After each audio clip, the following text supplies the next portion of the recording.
the Ring Fanatics Podcast, episode number 29. Of course, Nick, your host, Joel, my co-host, bringing you best wrestling weekly content out there. As always, go to subscribe. Yeah. Yeah, I had to throw that in. Of course, gotta throw that in. Say it with your chest, man. Facts. Exactly. Subscribe to us on YouTube. Keep subscribing over there. If you're listening on Spotify, follow us there. But go ahead and also subscribe to us on YouTube.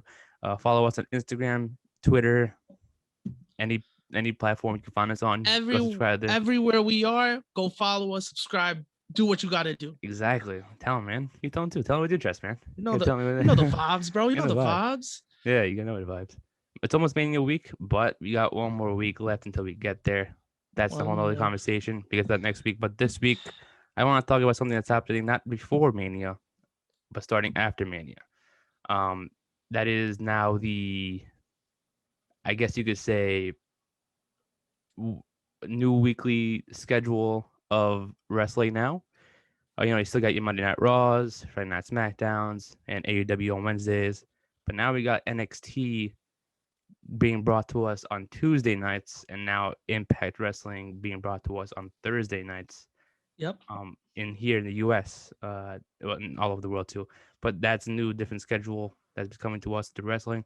We started the week after Mania. I believe Impact is starting next week, I think. Yeah, they're starting right next week. Yeah, on Thursday nights. So they're ahead technically by a week. But yeah, I don't know how they're gonna do competing with NXT Takeover, Stand and Deliver.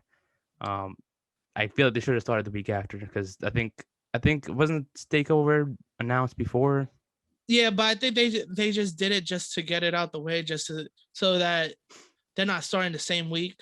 You know what I mean? Let's just, and also it's probably also you gotta think of it that it's probably with the channel that they're on also has a lot to do with that. Like if they have something already scheduled, so we have this open, let's just start this week.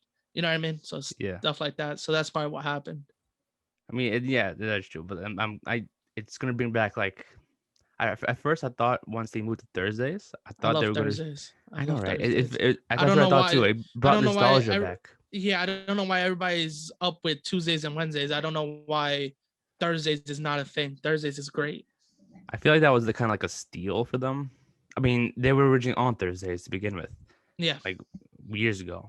But I don't know when they moved to Tuesdays. I was never aware of that. But I was going to say like how I thought they were also going to move back to Spike TV.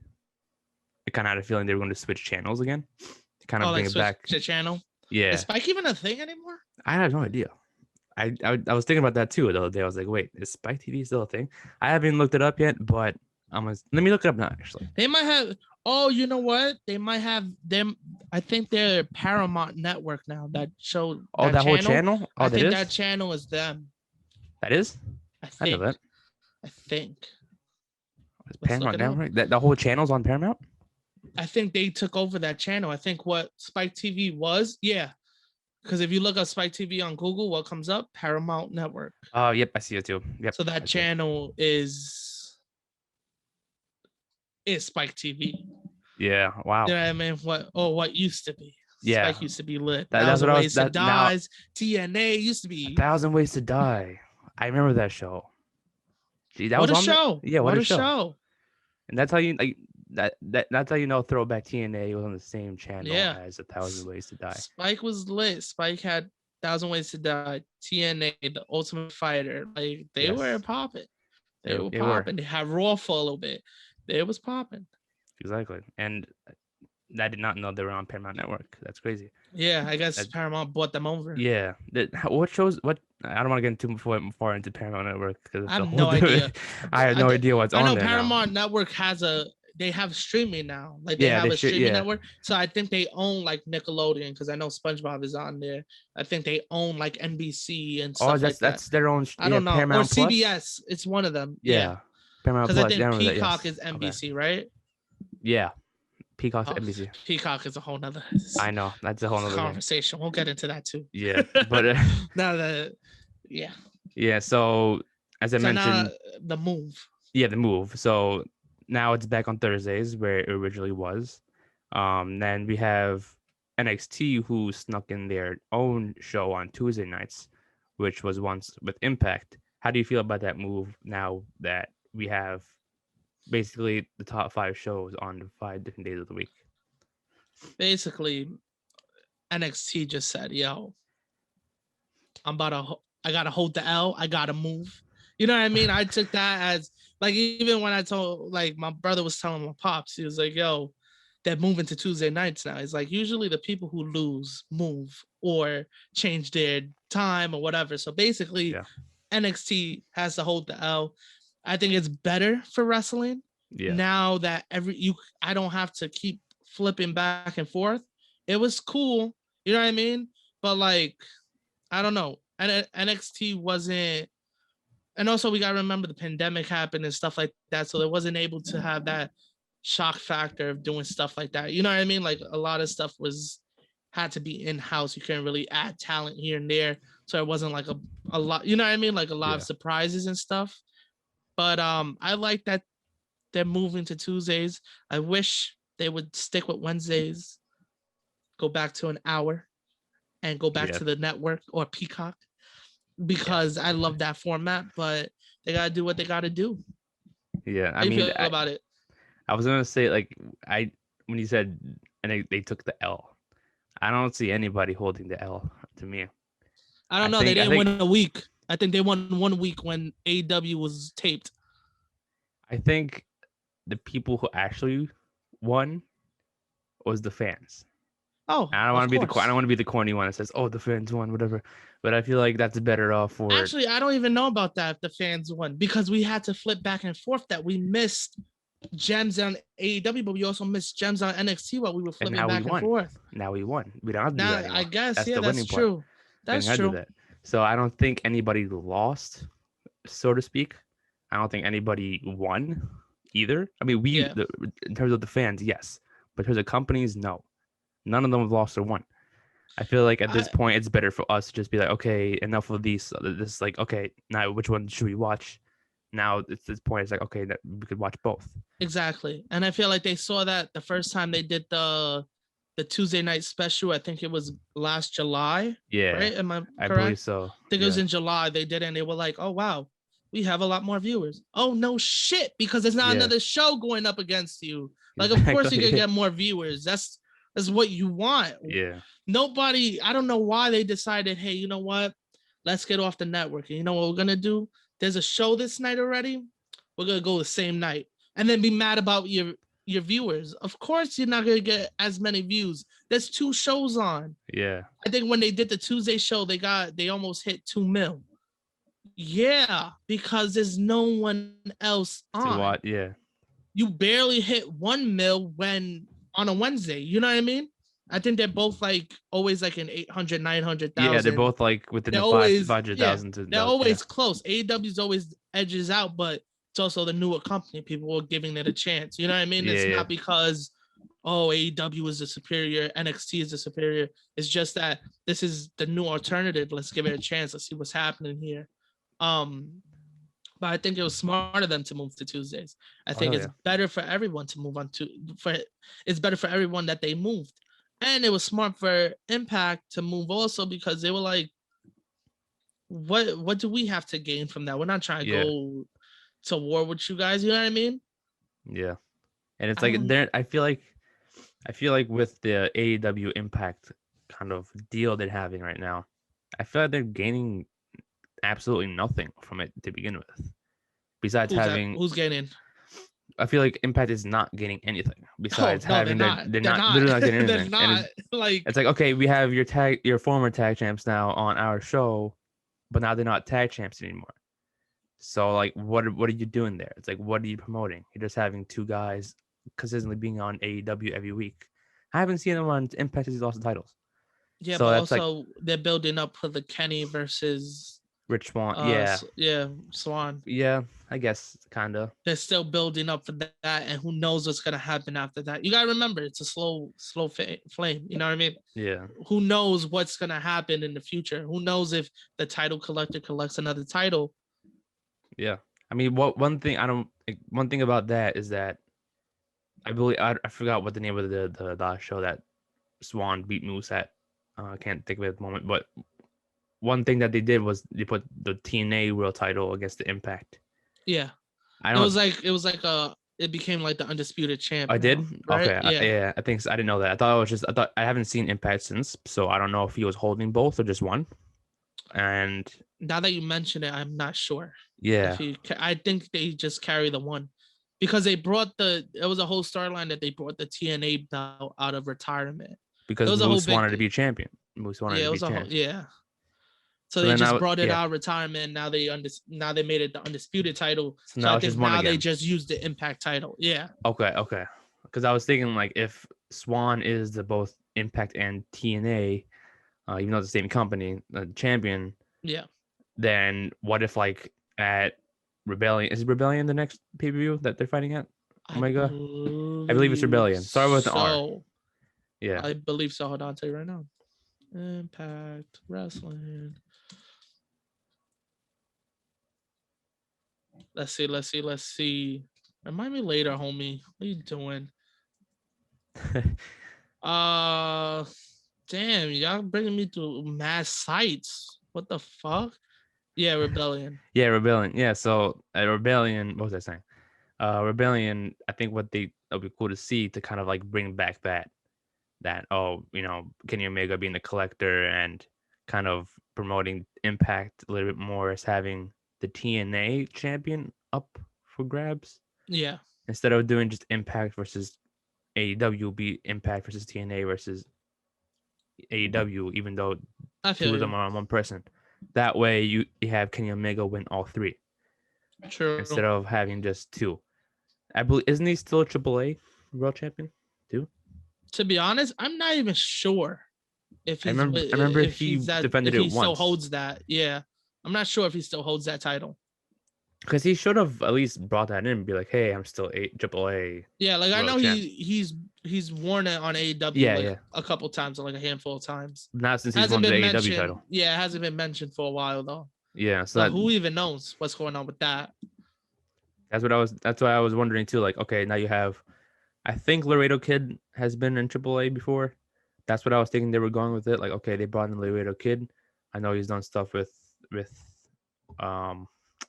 I'm not drawing a blank. Like Ring of Honor was he with?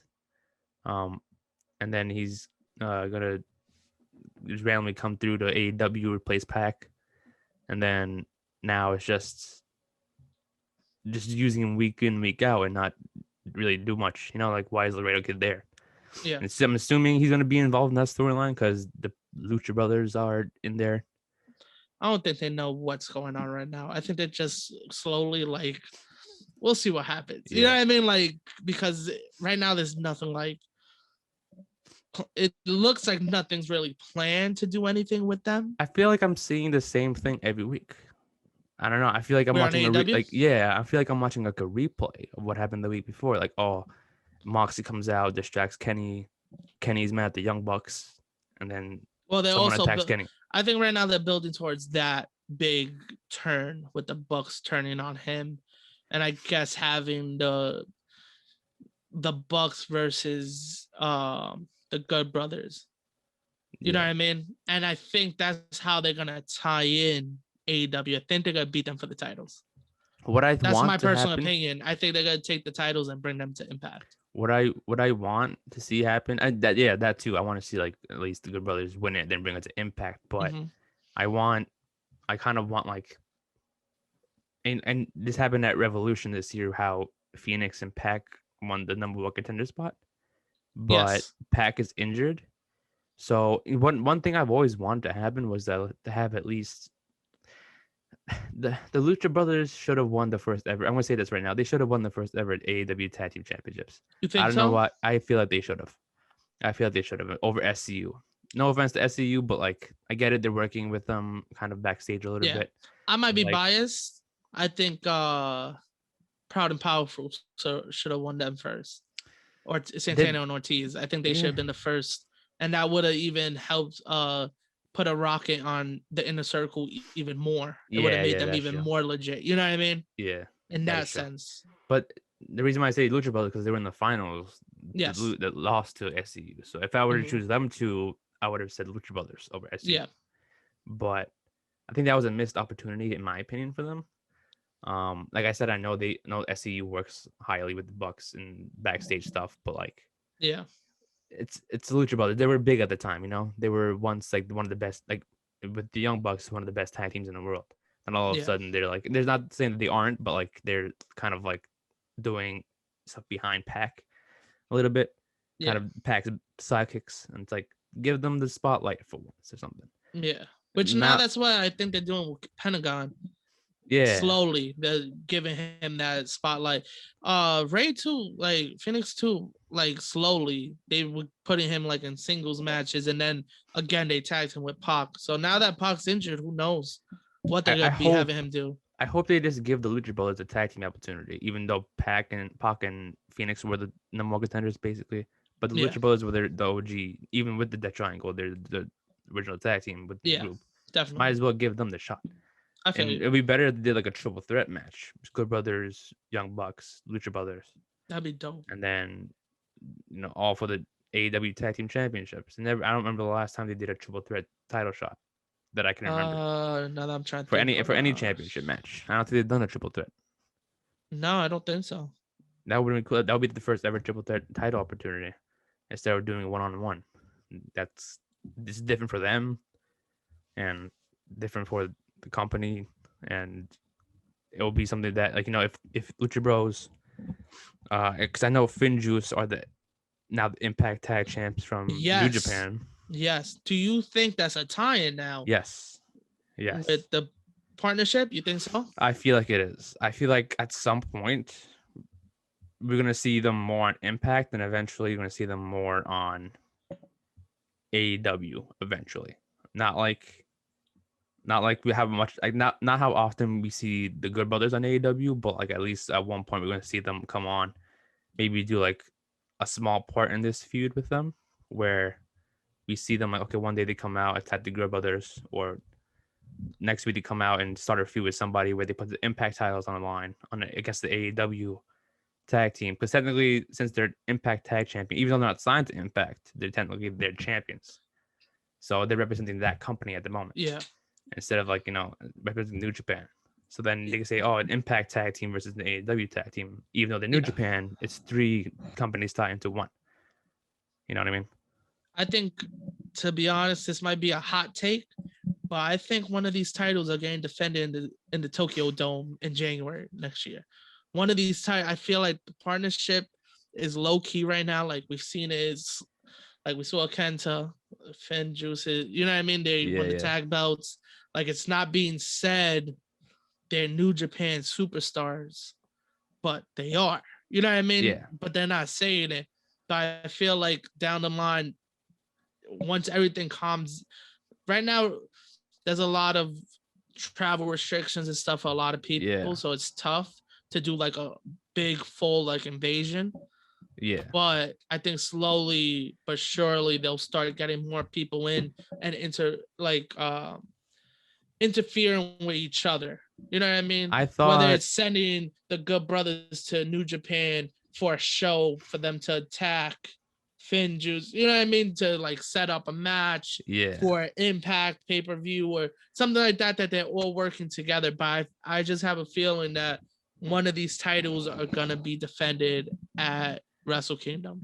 Whether it's the tag belt, the world title, Kenny becomes the title collector and wants that big one. You know what I mean? I just feel like down the line, maybe this is just me wishful thinking, but I have a feeling down the line one of these belts are going to be in the Tokyo Dome getting defended in January. I feel like Kenta, when he was there, he should have had at least one title storyline in AEW. Going for the TNT championship, him versus Darby Allin. Yeah. That's a instant 5-star match right there. Would I have liked to see Kenta win it? Hell yeah. That's different. No, like again, like I know it's just started. We've only seen the Good Brothers and Kenta over in AEW, but having someone from a different company win their title, I mean, we've seen that with FinJuice just recently, but that's Impact. That's not AEW. Yeah. So it's kind of like, okay, now we get to see a New Japan guy come over to AEW win a championship over there. Hopefully, I wish Private Party should have won. I think they should have won the Impact tag belts over FinJuice, in my opinion. They should have been the one. Yeah. I feel like they should have been the ones to take it off of Good Brothers. That was a great way. They bring back Matt Hardy over to Impact, bring a new tag team over to Impact, and build them up. Exactly. I think there was a time, I believe there were rumors going around that Sammy Guevara was supposed to go to Impact and go for the X Division title. That would have been even cooler. I would have preferred that over anything. But who's the champion right now? It's Ace Austin, right? Yeah. I mean, he I guess that could be a cool match too. Sammy Guevara versus Ace Austin. So. Oh hell yeah! So I would I don't know. Maybe they were waiting for the right time because I believe at that point it was TJP the champion. Okay. No offense to TJP, but I wouldn't want to see a Sammy Guevara versus TJP match. I would have preferred an Ace Austin. Like I like the guy, but like he doesn't amaze me that much. He doesn't really. Yeah. Well, right now it's tough with all the like high flying guys. Yeah, because everybody. That's what the division is. High fly. Yeah, but like everybody kind of has like the same moveset. I've been saying this for years. Like it's nothing against them. It's just it is what it is. You know what I mean? Like it's just how much you can amaze me by doing it. Yeah. You know what I mean? Because everybody could do the same thing, but everybody could have a different impact on it. Impact. Like, ooh, that was a good one. But I don't know, man. I just have a feeling the tag titles are gonna just be of course they already signed to New Japan. It just makes sense. Yeah. And then when you think about them going after the IWGP tag titles, makes even more sense. Because you would put them in the heavyweight division, right? Who? Finjuice, or would you put when you would put them to go for a tag team title? Would you put them for the junior tag or for the weren't they junior tag team champions? Were they junior? I know they won tag team championships in New Japan, but I think they were the junior weight tag team champions. They were the junior. I believe so because I remember them saying it during Impact when they were wrestling there. I think they might have said. I heard them say they were former New Japan tag team champions, but don't remember which heavyweight. If it was heavyweight or junior heavyweight. Well, it'll probably be go do your thing. Go talking while you do that. I'm gonna just say if they weren't heavyweight champions, I feel like they should have and would probably go back for the junior heavyweight. I feel like they would fit more in the junior heavyweight tag team division over there because they look like junior heavyweights. They don't look like the big guys. Yeah. They were junior heavyweight? It just says Finjuice are the new champions, but it doesn't give me. Oh, here we go. A list. Here we go, baby. Oh, I gotta go all the way down to the bottom because. Let me hear if I was right. And I am. Oh shit! No, they were the IWGP tag team champions, like the heavyweight division. Oh, really? I thought they would fit more with the junior heavyweight tag team division. Yeah, but if you look at their build, they kind of look like the heavyweight kind of. I mean, Juice Robinson does. David Finlay doesn't really. Yeah, I don't think so. That's why I thought because Juice Robinson. Yeah, I kind of see it. Yeah, he's kind of built, but David Finlay, no, I don't think he would be in the. If it wasn't for, but I guess he fits the weight requirement. I know over there it's like the weight requirement. Yeah. Okay, so they've been champions. Yeah, they've been champions, and now they're like, yo, we got the Impact ones. We want the IWGP ones. Yeah. You know who the champions are right now? Who? Gorillas of Destiny. Doesn't that fit in? Definitely. You're like not title for title. Would you want it to be title for title or just for the New Japan ones? Just for that's a tough one. That's a tough one because I could build a whole storyline right now with them beating Finjuice for the Impact belts, jumping over, and going at it with the Good Brothers. That would be dope as hell. I would see that. I would see. I'll definitely. It'd be cool to see Girls of Destiny over an Impact and starting a feud with them. Well, Go ahead. No, but I would rather think it'd be cooler to see Finn Juice win the New Japan only and have that kind of being shown every week on Impact.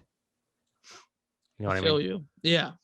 Because I was gonna say that you could also do it that way. Because they do have 2 tag teams champions over there. Just bring one of them over to the States, the heavyweight ones, or junior heavyweight. I don't know who their junior heavyweight tag team champions are. The junior heavyweight at the moment, I'm trying to think. I can't think of like off the top of my head at the moment. IWG. Oh, Suzuki Gun. Okay. Suzuki Gun. Okay. Desperado and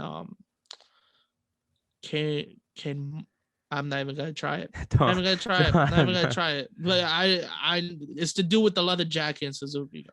Yeah, I know what you're talking about. Yeah. You know exactly who I'm talking about. Yeah. I just don't. I'm not even gonna try.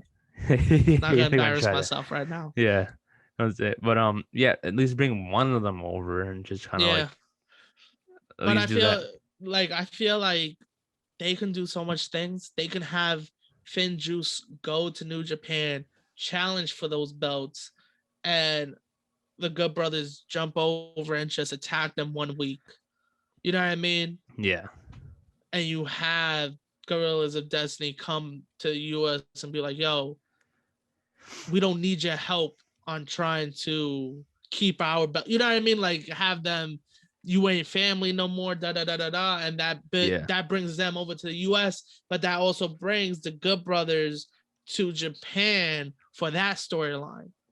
And you could flip-flop the storyline here and in New Japan. Let me ask you this, kind of going a little bit off topic. Yeah, that's what we love doing, man. Yeah. Since NXT is now on Tuesdays. Yes, sir. And now there's other companies who are not involved in that AEW mix with Impact in New Japan. I know this is not the thing they would do, but if you were Triple H, and he would want to work with any other company that's not involved with AEW, like New Japan and Impact, what other company would you want to work with in terms of doing that storyline with NXT? Like an invasion sort of thing. Like an invasion kind of thing? Like how they doing now with AEW? I wouldn't. People's easy answers are going to be Ring of Honor, right? Okay. Ring of Honor just makes the most sense because it has more, how should I say it, established maybe, but that's even foul to say that. But go ahead. I would have to say MLW. That, because also it's not like a top company, even though to me personally it is. I look at them as a top company. A lot of people don't pay them attention. Yeah. You know what I mean? The reason I could see that happening is because of what's his name? Fatu is their champion and related to the Usos. Might as well bring in another family member. But even though it's not SmackDown, where that's kind of like the family thing going on over there. Yeah. It's NXT, so they kind of had ties to, okay, let's bring your family member. I don't know what his relationship is with Usos and Roman, but just bring in your family member, tell him to come to NXT, work with him, have like a Finn Balor versus Fatu match or something. Yeah. And then, even like, you don't even have to do the whole MLW. You know what I mean? You can do like a Contra, like just the faction Contra. Yeah. You know what I mean? Or Team Filthy, like one of those factions, or you could do the whole company. You know what I mean? I just think it would be dope. It would. It makes sense to give spotlight to a company that people don't really like highlight, even though they have all this talent. Yeah. And you could do crazy matches, like you said, Fatu and Balor, Fatu and O'Reilly. I can see. You know what I mean? Only thing is that some people WWE don't fuck with. Yeah. You know what I mean? Like they would, like if they left your company, would you highlight them? Not really. Like, so, like, would you put their middleweight champion against your North American champion? Even though it would be dope, it would be cool to see Gargano versus Lio Rush. Ain't gonna happen though. Nope. But it would be sick. That would be cool. There's a lot of matches in MLW that it just matches up. That would be, I think, would be dope. I think one company that they can kind of have ties with, but I can see also why not, like why they wouldn't do it, is NWA. Oh, okay. Because you could also do something where you could have, I hate saying his new name, but Eli Drake going up against Aldis or something. Yeah. Or have Serena Deeb, even though she's technically signed to AEW. But she also still had ties. She was an NXT trainer at one point. So she has those ties with them already. Yeah. So you could say, hey, come through to one match or whatever. Have someone lose the championship over there and have her go to NXT and go up against Io Shirai. That would be something where like, oh, if by chance Raquel Gonzalez doesn't win the NXT Women's Championship, you could have someone from NWA come through and be like, yo, I could beat you. Yeah. I'm a champion. I could beat you. I could take yours. And then you have Aldis versus Finn Balor. Who are the tag team champions? Wouldn't able to tell you, but you have at the moment. I can't think of it. But I know. What's his name? Chris Adonis, Chris Masters won their mid card championship. I can't figure out that name either, but I know he just won that. So you can have Chris Masters versus Gargano. Someone who was a former WWE superstar. I don't know if he has ties with them, like any beef with them. So you could have him come back. You know, he wasn't a recently released WWE superstar. I think the last time he competed was like 10 years ago. So you can have him come back, go up against like John Gargano and the mid carders over there, kind of giving him more spotlight now since he was a former WWE superstar and now NWA champion, and giving him the spotlight over there so that can help him out over there. Like, oh, now tune into NWA. Speaking of them, like what days are they on a channel? Like what days are their shows? What, NWA? Yeah, NWA Power. What days of the week are their shows on? I believe it's Tuesdays. Tuesdays too? Isn't like earlier? I think it's Tuesday. Because I've been trying to watch. I've been trying to watch it. I'll be real honest with you. I haven't been on NWA for a while. I haven't watched them for a little bit. I gotta get back on that. They just came back. Well, that also, but I haven't, like, when they stopped doing the recordings, I haven't watched since they came back. Yeah, but I believe I've been trying to, but I don't know what days they're on. So yeah, I think it's like Tuesday. I think it's like Tuesday nights at like 6. It's a random time. I'll look it up right now. We got this episode. We're looking up a whole other shit. Yeah, we learning while we help you guys. Yeah, Tuesdays at 6:05. Okay. On Fight TV. That is fucking random. Why is 6:05? But yeah, it's on Fight. Oh, for free? Is it free or is it? I have no idea. Probably, I wouldn't doubt it, to be honest. Yeah, I wouldn't be surprised. You know what? Yeah, I'll check it out next week and let you know, bro. Me too. I was gonna check it out next week because I want to get back into it, or just get into it because I wasn't really into it. But now that NXT's on Tuesday, is it like now?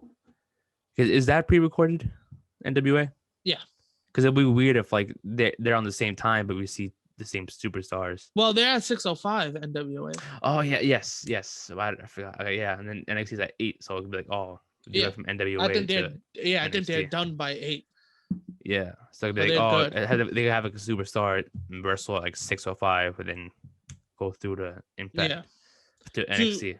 Let me ask you this, because I saw this was a big topic yesterday. This is a change of topics, but of course that's what we do.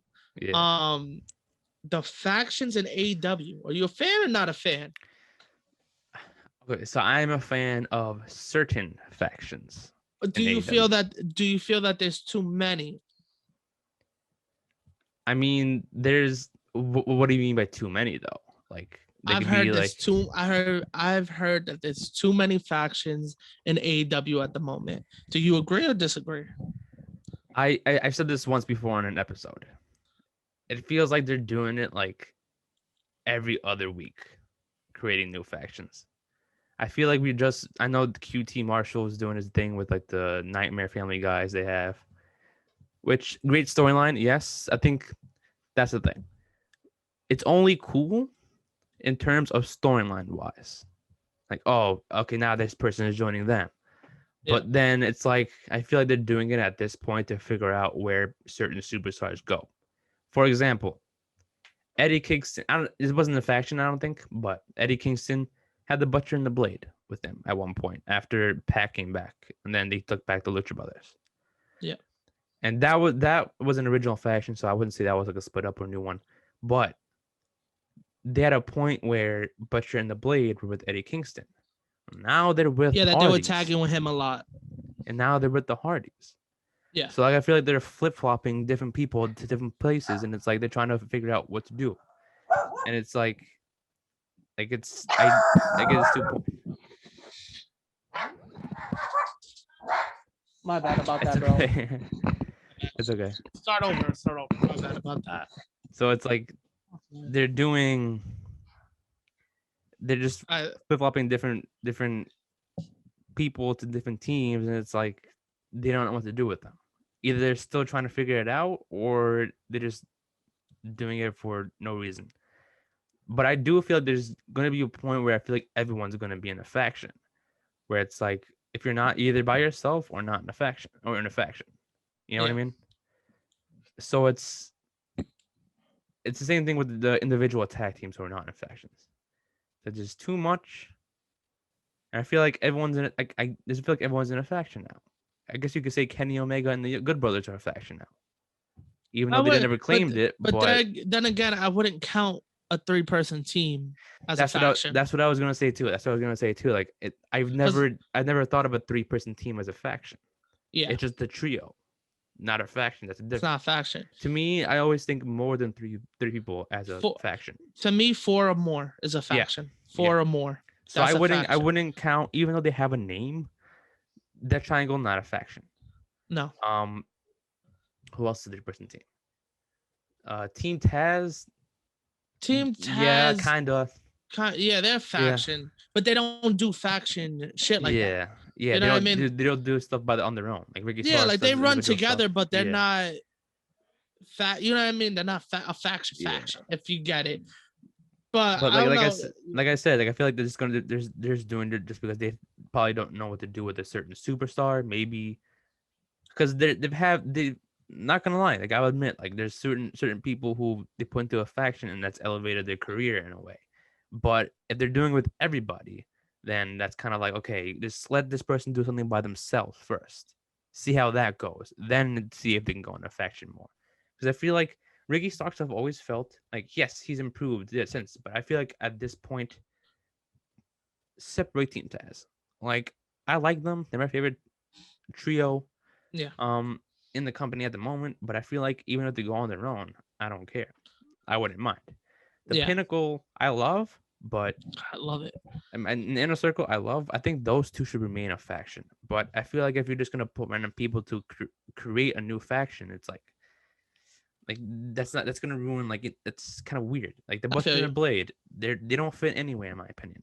They shouldn't even be a faction because they're just like that ordinary like random tag team, just there. Like I get it, they need a man. That's what they need, a manager, not a faction. They need a manager. And that's that's why I feel the Matt Hardy thing is. I feel Matt Hardy isn't a faction thing. It's more of he's the manager. And he's like kind of like MVP, kind of like not even like MVP. He's more like a Paul Heyman. Really? Like his people only interact when he wants them to interact. You know what I mean? Yeah. Like like Private Party's not always with Butcher and Blade now. You know what I mean? And they're not always like everybody's not always together. They don't come out as a faction, but they're under Matt Hardy.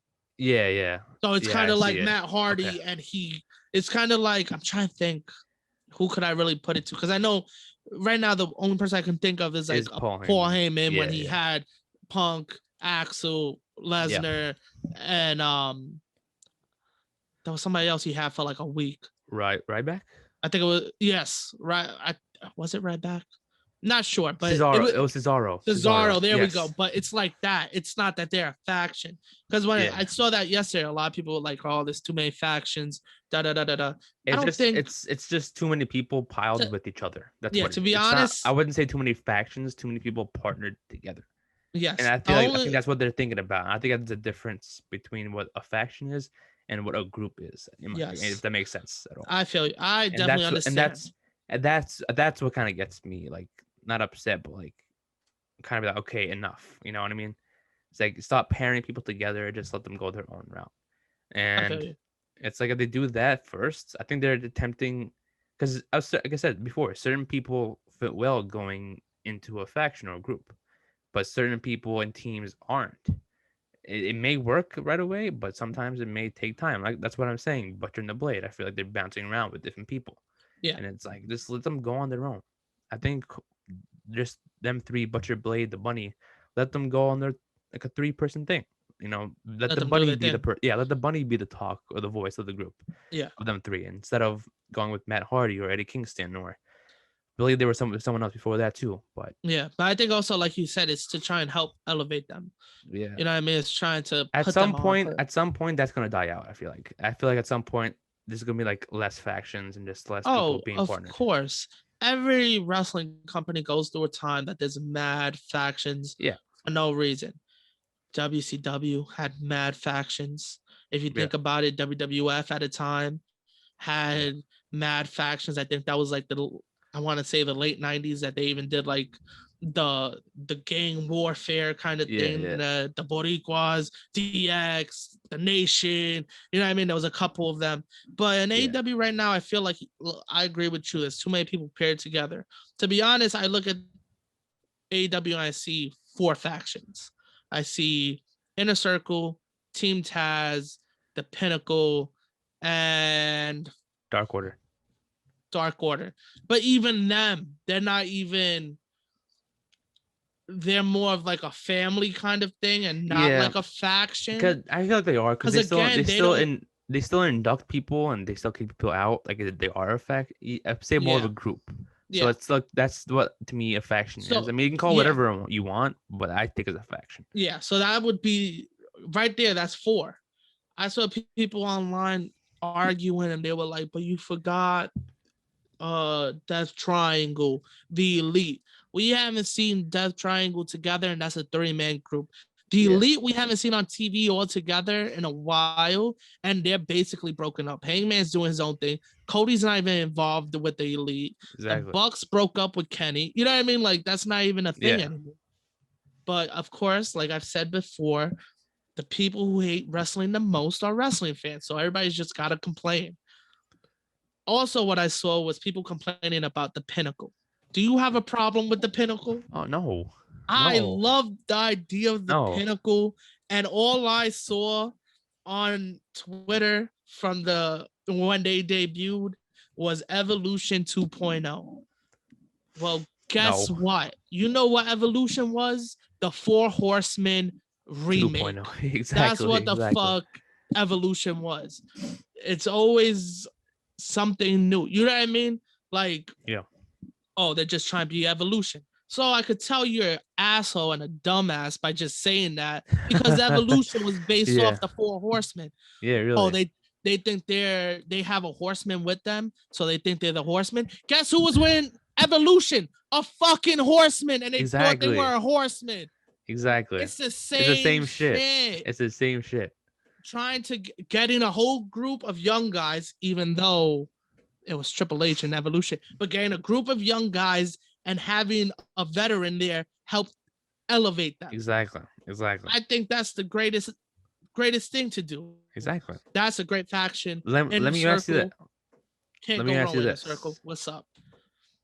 I know this is kind of like hard to think of. I don't know. It may be hard for you or easy for you. Let's see. If you were to do in any company, not just AEW, but like if you were to do a 4 to 5 female faction, let's start with each company first. Ooh. Who would you put in it? Start with AEW first to get that out of the way, because we're talking about AEW. Ooh, it's tough, right? That's tough. Wow. Hold on, I gotta look up the roster real quick. I don't want to miss anybody. You know what I would choose? Who? For AEW, man, there's a certain tag team in Impact I would put in this, but for AEW, I would choose Jade Cargill, Diamante, Evilise. and I forget. There's someone else that I've seen on Dark recently. I forgot her name, but it did kind of remind me of Diamante and Felice. And put that person, whatever their name is, let's call it fourth person in there as well, and kind of be like Jade runs it. They don't have a manager. It's just them four. Like they don't need one. Jade's kind of like the manager wrestler kind of thing. Okay. Because you have Tully with the Pinnacle, Taz with Team Taz, and then you have these like Nightmare Factory. They had Arn Anderson, but they're not a thing anymore. But you had these managers, and I think they don't have one. Even though Vicky Guerrero technically is a manager, they're probably gonna put like something with her, with Nyla Beast in the group first, if they were to do something like that. But I feel like Jade as a manager and the leader and the voice of that group, doing like something of their own would be cool. No, yeah, that would be like fire. I said once too, like I think that would be something big. How Diamante and Evilise aren't technically signed to AEW. They're not on contract with them. They've just been appearing there. And if they can go to Impact, go for the Knockouts Tag Team Championships, win it there, bring it over to AEW, that would be something to look forward to. Because they've been trying to build up tag teams too, and I've noticed that with the female tag teams. And that's something I would do. And I like that they're trying to build up women's tag team, because WWE doesn't know how to do it. But hopefully they have better luck. You know what I mean? Yeah. Not saying that they're gonna get it right, but hopefully they get better luck. Hopefully WWE also steps up their game. And I think that too. Not to go off topic with that, but like speaking of their, like I know people are mad that like NXT has their own women's tag team championships. Oh, I love it. Me too. I love it. I don't see why people have a problem with it. I feel it's better for them. Yeah, but it is kind of like, it's kind of like a step down, because like we talked about that they should make them the third brand. They're kind of making them known as, you're not a brand, you're NXT. Yeah. You got your own titles. You know what I mean? Yeah, Like it was cool when the main roster champs were coming to NXT and defending it. It would have been dope if they lost it here and there, but it is what it is. But they got their own tag belts. I like it because now it gives you a chance to build up tag teams, create tag teams, and have them be called up as tag teams. Unless you're Vince and you just fuck it, break them up. Exactly. Like that's the thing with NXT. People don't understand. Like and I've said this again on a previous episode. They literally, if they wanted to, they could literally make another NXT brand off of the people who aren't on TV. Like that's how many people are signed to NXT, and people don't realize that. Well, that's like AEW. That's why they have the YouTube shows, because they have so many people. That's what they're doing. Exactly. And NXT can do the same. They can create a whole other women's singles tag team and a whole different company and brand with different superstars. And people always think that the people we see on TV are the only people we got. They got. So it's like they can literally create tag teams off of two random people. It doesn't have to make sense at first, but they'll make it make sense. Because that's what the developmental is. Yeah, there's so many people signed to NXT that's fucking ridiculous. That you don't even know they're signed. I know. That's the thing. And they can create more tag teams, and people can be like, oh, there's no tag teams on there. They could do it.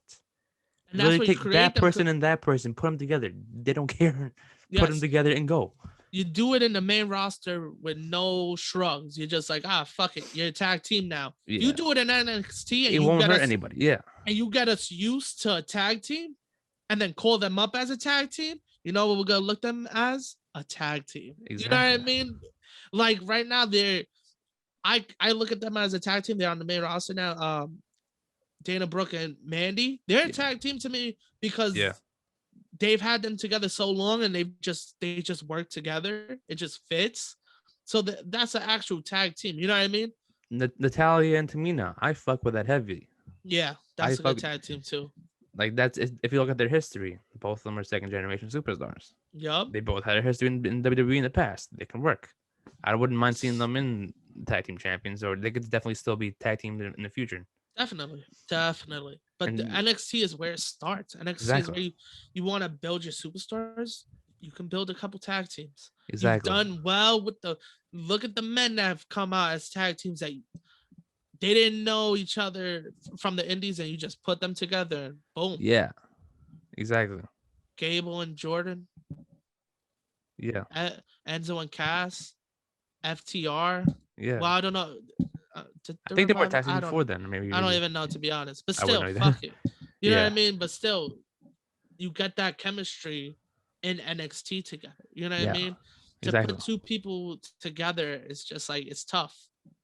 But also that's where AEW might get it right if they put them on Dark as a tag team. Let them get a couple of reps throughout the weeks. Maybe they learn to work together. You know what I mean? Yeah.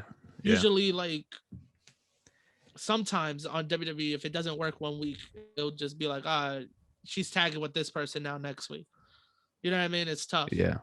But also they're a multi-million-dollar company, so they can't really take although you know what I mean, they can't really have too much faith in you and be like, we could wait a couple of weeks. No, it's got to work tonight or it doesn't work.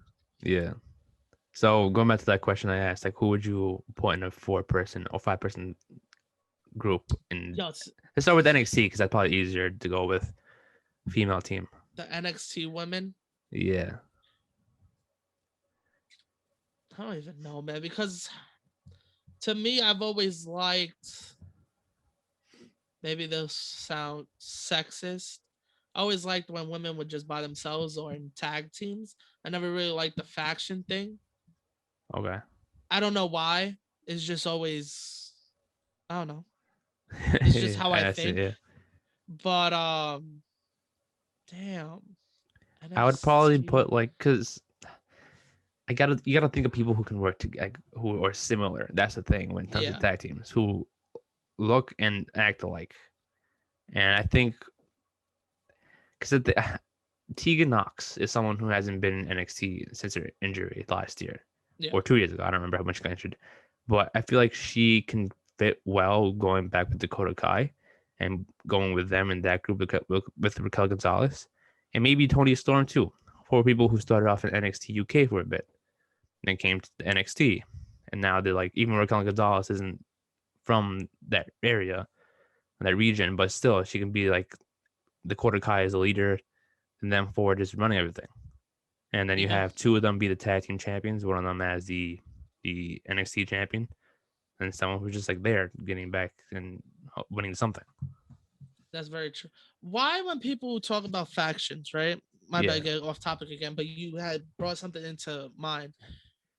I always look at factions and I'm like, either 4 or more. That's a faction. Yeah, that's what I think too. That's my definition. Somebody to hold the world title, somebody to hold the mid-card title, and 2 people to hold the tag belts. And if you're really feeling ballsy, a woman to hold the women's title. I mean, right there, I think creates a faction. I hate when it's all single guys or single women. You know what I mean? And they're all trying to do their own thing. I think one faction has to have a tag team in it. Like that's what makes a perfect faction. Always has to be. If not, it won't work. Like Undisputed Era, like they had Bobby Fish, Kyle O'Reilly. They've been teaming way before NXT, and that they worked together, and they worked well. And they feel like if they had just one of them in it, I feel like it wouldn't been as cool. Yeah, if you think of every successful faction, they've had the tag title. You know what I mean? Like the tag champions. They have these 2 guys that will always go for the tag belts. One person for the middle, one for the main. And it's cool is like if one person doesn't like it's injured or something, they can always turn to another person. Like, oh, this 2 are tag team now, and it's still like, the group. It's still the group. It's not like they're only specific to 2 certain guys. Yeah. Like the Roderick Strong, when Roderick Strong had to step in. Yeah. And it worked well. Because Bobby Fish he's made out of glass. Made out of glass. Yes, made out of glass. Made out of glass. Like the wind blows too hard. I don't know what the fuck. I love the guy, but every time he comes back, he came back for the War Games. Boom, he's injured again. I was like, what the fuck?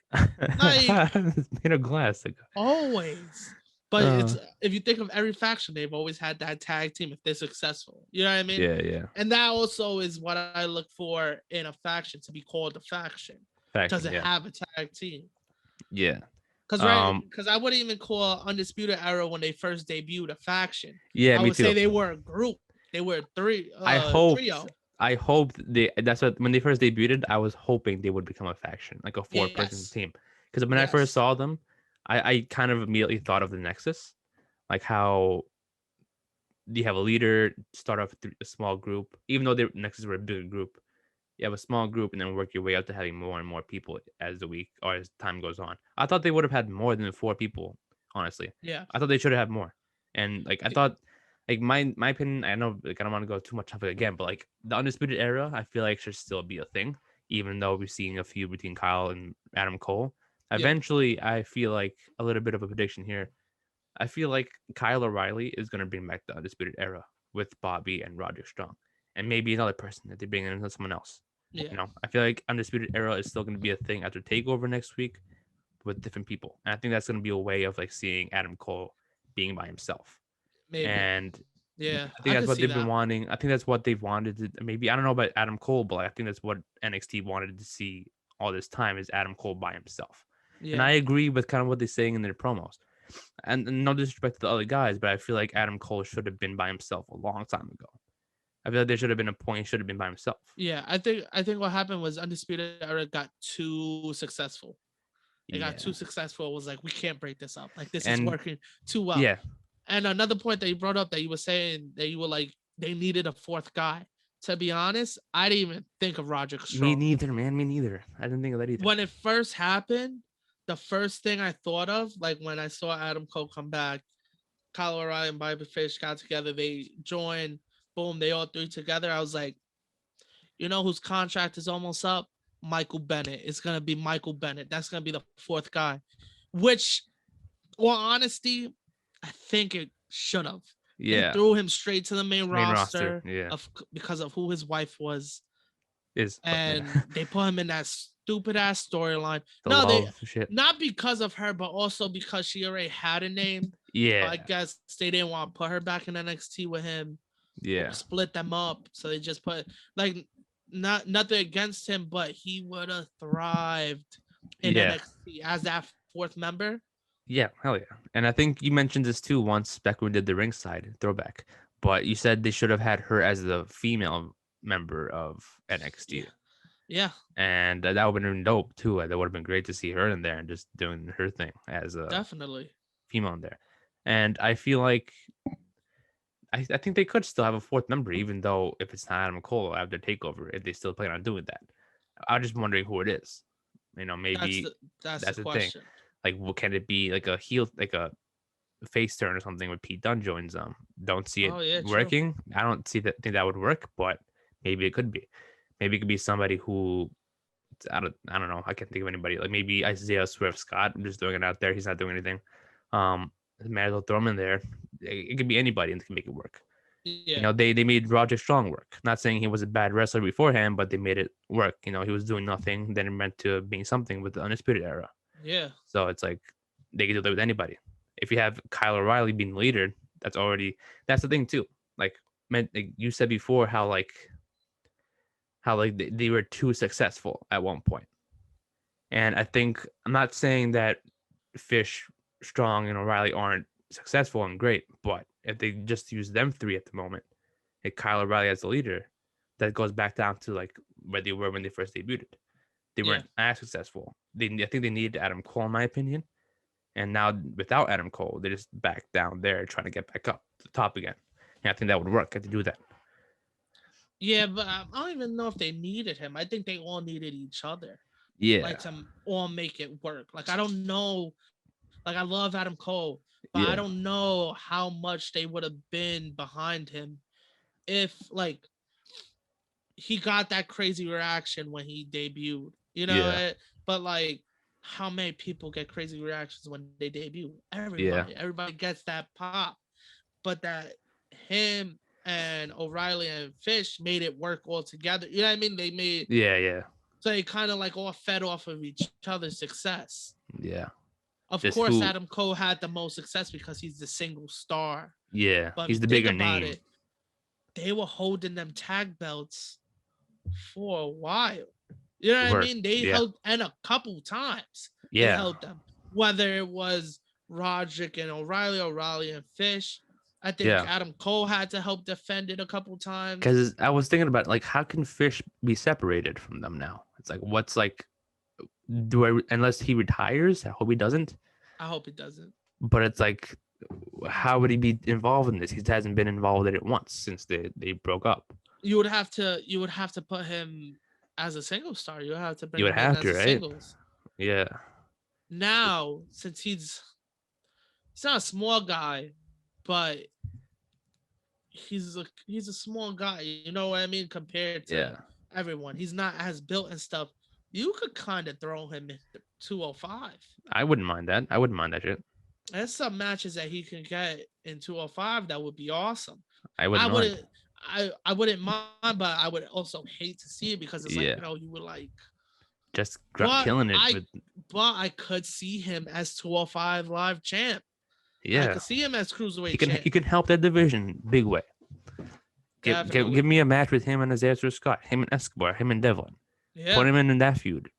I always thought that too because I was like, that would make sense. You know what I mean? Like, Yeah. if I always wanted them to add that fifth guy, but just never, there was never anybody to make it work. Yeah. But I was like, that would be cool, a fifth guy for the cruiserweights. Yeah. A woman for the women's division. Like, they could have really done so much. But it just worked so much with them for that. It was like, we don't want to fuck with it. We don't want to do nothing and mess it up. Yeah. Because then you don't want it to become a NWO and become a, well, this person's being added. You know what I mean? I like those type of factions because for me, I feel like if it's just four, it becomes a point where it's just stale. You know, like yeah, this factions would remain the same people and do well. Yeah. But I feel like there's certain factions like, okay, I think this needs a change of scenery. Add someone to it, kick someone out. Like the Nexus was kind of cool. They kind of messed it up at one point when they lost to Cena's team. I feel like them kicking out people, them bringing in people in all from NXT at that point, that was cool. You know, they had CM Punk take over. That was awesome. Yeah. If they would have kept that going a little bit longer, I feel like it would have been. They never capitalized with it. Yeah, they never did. I think there was a point where I was like, okay, where are we going with this? And then just throw it away. Yeah, I feel. I think that's why they had to end Undisputed Era. Like we all knew it was coming. You know what I mean? Like it's been how many years now? 3, 4. I think 4. Maybe even that because. 4? Yeah, 2017 when them 3 debuted. When they debuted in 2017. 2017, 4 years. So wow. So it was. It was time to do it. You know what I mean? Like I still like think that there's still gonna be a thing, but different people. Maybe Kyle O'Reilly and Roderick Strong come in, and then maybe they bring 2 other people in. Maybe you'll be a 5-person team. Maybe there'll be just 3. I don't know. I still am a firm believer that there's still in the Spirit era still gonna be a thing in NXT, just different people in it. Yeah, that's what I think. I think it just also added to Adam Cole, like a faction just adds to a champion. Yeah. You know what I mean? Like think about it now when Jericho was champion and he was the leader of the Inner Circle. Like it just gave that aura to that group. Do you think Adam Cole is gonna go to the main roster soon? I hope not. I hope not. It would be dope. Yeah. It would be dope if they have something for him. Yeah. If you're gonna have him just straggle down there and do random matches on Raw or SmackDown, no, please don't. But if you're gonna have him come in and you got like, hey, we can put him in this storyline. He doesn't have to be in the championship scene all the time, or even when he first gets up there. But at least have something for him. The only thing I would make sense for him to do to bring him to the main roster if Drew McIntyre wins the WWE Championship at Mania, because then you have the next night on Raw, Adam Cole debuts on the main roster the same way he did with NXT. He attacked Drew McIntyre. Yeah. NXT. It all comes down to full circle. Then he is the first challenger for Drew McIntyre. Maybe not the first one, but he's like in the feud with Bobby and Drew still. You know, maybe Drew has one more match against Bobby, and then you throw in Adam Cole in there, and then you have him beat for it, something like that. That would be I never even thought about that, about McIntyre and him and coming full circle. That's actually dope. Because you still have him as a heel and Drew McIntyre's a babyface. Back then, I think it was the other way around. I don't remember if Drew was a heel in NXT. I can't think of that. I think he was like in the middle of it. Like I think he was, people loved him, people hated him because I think he was a heel at first. But I think he was more of a babyface when he got attacked. Like I'm trying to think of who he fought at Brooklyn. Was it Rude? Bobby Roode, yes. Yeah, so he was playing the babyface then. Okay. Yeah, because Rude, they fucked him up. But yeah, Rude, that's my guy. But yeah, McIntyre was the babyface. So kind of, like you said, comes full circle. Yeah. But yeah, so let me go back to your question. Let me answer this question. Oh yeah. Getting off topic. Okay. For women's group, I don't know if I would do a faction. I think I would do a trio. Okay. Because there's no other championship. Okay. There's only the tag and the singles. But I would have the Marina and what's her name? Jessamine. Yeah. Marina and Jessamine, and I'll put. It would have to be like a tough tag, like a tough leader. Like I would put either. I'm trying to think. Tony Storm? Maybe like Mercedes, I would put Mercedes Martinez. Yes. Mercedes or Raquel. Mercedes, most likely, probably. And it would just be like these badass women, like they'll fuck you up. You know what I mean? Like, yeah, like that. Like I would do a group like that. I wouldn't do like a full faction, but I would do a trio group and do that like the tag team. Yeah. And then it has that tie to like Marina and Jessamine used to be UFC fighters. Yeah, it's still like the same thing with Shayna Baszler, but just a beast. Yeah, exactly. And then who knows? They go to the main roster. It might meet. You know what I mean? Like you could do many things with that. Yeah, that's awesome. I would do that. But I think that would be a cool group to have, like a group of like just people that you're like, oh shit, like they're coming out now, like they're gonna fuck some shit up. Like I'm trying to think what group was like that. There's never been a group of just muscle. Like there was always, right? Yeah. I'm trying to think. I can't think of one that was just like, I guess you could say like the Nation, but not even because they weren't like, I don't even know. Probably like, I was thinking like Impact factions, like Aces of Eights. Aces of Eights was a good one. Do you remember Fortune? Yes, those are all the legends, right? Those are the legend. Oh, there might have been Immortal. Probably was. Immortal was with Hogan. Yes. Hogan was the leader of Immortal. Ric Flair was the leader of Fortune, and Fortune was Styles, Samoa Joe. Oh, no, Samoa Joe. Nah, I don't think he was in Fortune. I think it was Kazarian, Daniels, AJ. And fuck, who was the fourth person? Was it Kurt Angle, or was he in? No, I'm trying to think of people who was in TNA that time. Oh no, I'm foul for that. Kazarian, it was Christopher Daniels came in after.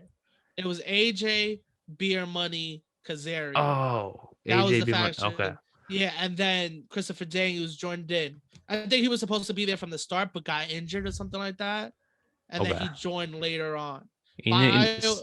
Speaking of former TNA guys, like I try again throwing out topic. Always throwing out topic.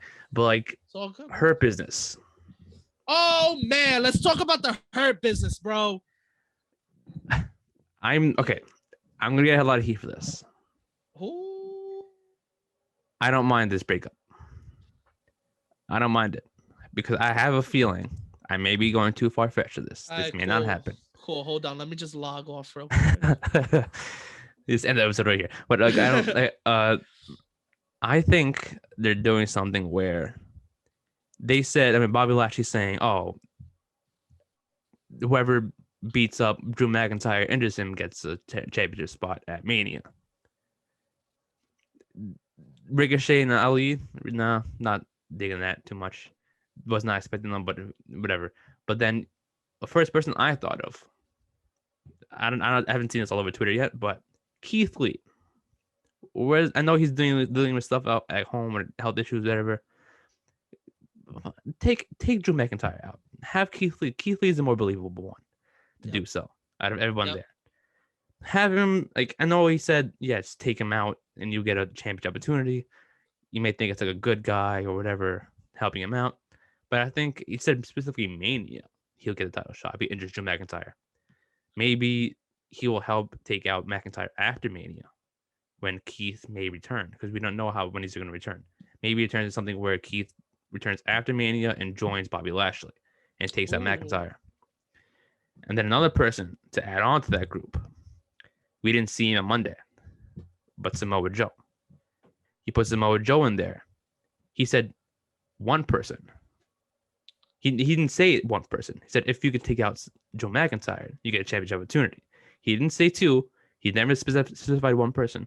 It could have been two. What if Keith Lee and Samoa Joe come take on McIntyre, and they both join Bobby Lashley in the Hurt Business? That group, that is fucking beast. No one can stop that team right there. Yeah, that's and that's what I want. No offense to them, but fuck Shelton Benjamin and Cedric Alexander. Okay, Bring me Samoa Joe and Keith Lee, and I'm good. You know what? You gotta relax, okay? Like no offense, but like I would prefer Samoa Joe and Keith Lee. So I know I may be getting way too ahead of myself, but like if that happens, then I wouldn't be mad. And I wouldn't give a fuck, about breaking them up. I feel you. They made it better, in my opinion. Oh, you had a hot take this week. Yeah, because I feel like if they added Samoa Joe, even just Keith Lee, that would make it better than Cedric and Shelton, in my opinion. That would have made it better. Oh, my son Nick with the hot take. I'm gonna get heat for that. I know I'm gonna get heat for that, but I had to say it. I feel you. Fuck Keith Lee. Nah, I'm fucking with you. Okay. Samoa Joe was the first person I thought of when I heard that one. But I was like, is he cleared? Is he still wrestling? Yeah. What the fuck are they doing with him? I don't know. But that would be sick. I kind of feel like Hurt Business gonna get back together. Maybe. I don't know. I don't know, man. They were doing so well. Finally did something for my son Shelton. Like he was doing so good. Yeah. And they fucking broke that shit up. But I don't know. That would be dope though. But I don't know about the three. They would have to add somebody else, I feel. It's like the Beatdown Clan from Impact. That's what reminded me of it. MVP was a manager of Bobby Lashley over an Impact. You had the Beatdown Clan. Maybe you add one more person. I know this person wouldn't make sense in it because he's smaller, but Ricochet in it. Beatdown Clan had Low Key in it. He was a small guy who beat people up. Yeah. If you add a small guy in it who could beat people up, that would make that person look better. And Ricochet could be added into there. Nah, I feel if you add Ricochet in that group, look what they did for Cedric. They made him look better. They put Ricochet in there, then they make him look better too. No, yeah, that's very true. I could see that happening. I could really see Ricochet in there. Yeah. I could see Ricochet in there because he could be the small one and going for the mid-carder. You have Samoa Joe and Keith Lee going for tag teams. Who could stop them? You know who else can do it? And no, I'm going like, who? Like, I know you're not gonna like this person. Nobody will. Oh, say but it. If you take Mace and T-Bar, forget those characters. Just bring them back to their normal selves. Dio Madden, Dominik Dijakovic, put them in there too. Go and make them return as their normal selves, and make them as a tag team. When they were just T-Bar and Mace as a tag team, them two together I thought they were dominant, but they didn't really capitalize it. Yeah, they were dope. It was they were part of that group. It was terrible. That's why it didn't work. If you put them in the Hurt Business and kind of incorporate that, like how like Mustafa Ali was like playing around with them. Yeah. And trying to they were getting in their minds, and then MVP kind of like twisted up a little bit. And you have even Shane Thorne return as Shane Thorne, and Mia Yim return as Mia Yim, and say like how Mustafa Ali kind of manipulated them, but now they're back as their normal selves, trying to hurt people now. Yeah. So they're still heels, but as themselves now again. And that's a great way to bring them back and keep them as heels and make them dominant still. That might be the perfect way to bring them back, to be honest, and introduce them as themselves, their normal selves. Exactly. And I wouldn't mind that either. Actually work. Yeah. That would be that group. Talk about unstoppable group. They had the chance to do it with Retribution, but they just made it stupid. And it's like, okay, that doesn't make sense. So when they came out with the mask that week, that's when I said, yeah, this ain't gonna work. Yeah. Because it was cool. They all had the hoodies on. You couldn't see who it was. Oh, nice. Then they put on the mask. And I'm like, really? You got to change their names and everything? It's like, it said, this is T-Bar. Nice. Like, I'm really sold on this. It was just bad. I don't know whose idea that was, but fire them right away. Fire them, right? But that would make sense. I would want to see, I would want to see either a Keith Lee, Ricochet, or Samoa Joe faction with Bobby Lashley, or like I said, Dijakovic, Madden, Shane Thorne, and Mia Yim. Yeah, because they did have problems with them. They did. You could work your way around that. I forced them to join us because I saw what they were capable of, but they didn't really show their true thing with Ali. Exactly. He wasn't good. He tried to do it, make them better, but didn't work. But MVP could. And MVP had a thing with Shane Thorne. He was managed them for like a week or two. Yeah. Bring him back. Like, yo, I still see something in him. And then I brought over his guys from I forgot about him. Yeah. I forgot about it. Like, but yeah, that would be sick. That would be sick. Wow. Yeah. Now you got me thinking. I'm like, that's a good one. Right. Damn, bring some mojo back, man. I know, right? Somebody clear this guy because wow, missing out on so much. Like so much you could do with him. When was the last time he fought? I think before early 2020, maybe. During pandemic, maybe. I don't even know. I don't remember. I don't even think he was part of the pandemic. I don't think so either. I don't really know. I think it was early 2020, maybe. But they gotta bring him back, like you said, put him with MVP. It'll work. That would work. But you gotta have it blow off with him. You gotta have the idea that Joe isn't there for the long haul. Yeah, like he's just there to just beat people up. That's it. Literally to hurt business. Yeah, he's there to hurt people. He gets his one title reign as the mid-card champ, right? As the U.S. champ. But now I want that world title, baby. And that's where you get the friction. And that's where you get Joe. You elevate Joe. You bring him back to elevate him, to introduce him again to maybe people that don't know. You know what I mean? Like, because there's wrestling fans that start watching wrestling every week. You know what I mean? Not everybody knows. They know him as a commentator. So you're going to have to reintroduce him, go through his history again. So this is the perfect thing. And then he's just like, no. I want that world title. And maybe you get Lashley versus Joe at big pay-per-view down the road. Exactly. So, or even Joe, Keith Lee, and Lashley. It's just so many things you can do with that group. But you always got to have in mind that it's not going to last. Because the goal is to get them to feud for the champion. It would be a sick group. It would be. What was I going to say? So I know Ben always go off topic. We went off way top. What are your final? I think we went into the women's SmackDown. I was like, I'll do the trio. I don't know how we got back into the Hurt Business. I think we can. I brought it up. Factions. That's why. Yeah. So the Beatdown Clan. Shout out to Beatdown Clan because they used to be shit, bro. I know. So, what? Any final thoughts on the newly scheduled wrestling week after Mania? I like it. There's a lot of wrestling, but I fuck with it. It's my heaven, bro. Like heaven. It's a therapy. Facts. What we got now on Monday? We got Raw and AEW Dark Evolution. Tuesday we got Dark and NXT. Wednesday we got AEW, and I'm sure there's something. Oh, and on Tuesdays we got NWA. Also, yes. Thursday NXT UK and Impact Wrestling. Yeah. And then Friday is just SmackDown. Great way to end the week. Facts. Because it's just like, I'm telling you, it's just got one after the other. You know what I mean? Like, it's perfect. Lit. It works out. Definitely. Yeah. So and I guess I think on Wednesdays is MLW too. I'm trying to find out where to watch that too, but I don't know where to watch it. The one that I have, I found some website and it comes out on Tuesdays. I don't know. But I think they're on YouTube on like Saturdays. Okay. Oh, that's the one on Saturdays. Okay. I was thinking like which company's on Saturdays. Yeah, they're on Tuesdays, I believe. Okay. I've been on Saturdays, I believe. I don't know why I said Tuesday. That was weird. But yeah, I believe they're on YouTube on Saturday. I gotta tune into that now. So I guess definitely. We could wrap it up there. Yeah, bro. We went through a lot today. Topics just bouncing off. Exactly. But you know what? I just wanted to talk about this episode, just the new schedule and how we see things going forward. But we did cover a lot today, and there was a lot of topics we went through. Factions, days changing for schedules. Exactly. Companies who we want to be in. Exactly. A lot, bro. We went through a lot. Yeah, so this has been episode number 29 of the Ring Fanatics Podcast. Nick is always your host, Joel, my co-host, and we'll see you guys next time. Catch you.